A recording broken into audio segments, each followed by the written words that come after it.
વડોદરા શહેરમાં પવિત્ર મોહર્રમ નિમિત્તે આસ્થા અને ઉત્સાહનો માહોલ જોવા મળી રહ્યો છે. શહેરના નવાપુરા મહેબૂબપુરા ખાતે સ્થાપના કરવા માટે ખૂબ જ ભવ્ય અને આકર્ષક તાજિયા તૈયાર કરવામાં આવ્યા છે. આ ભવ્ય તાજિયા નાગરવાડાથી નીકળીને લહેરીપુરા થઈને નવાપુરા મહેબૂબપુરા પહોંચી જતા.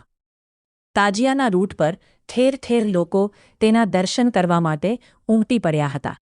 આ ધાર્મિક જુલુસમાં મોટી સંખ્યામાં અકીદતમંદો જોડાયા હતા અને શાંતિપૂર્ણ માહોલમાં તાજિયાની સ્થાપના કરવામાં આવી હતી.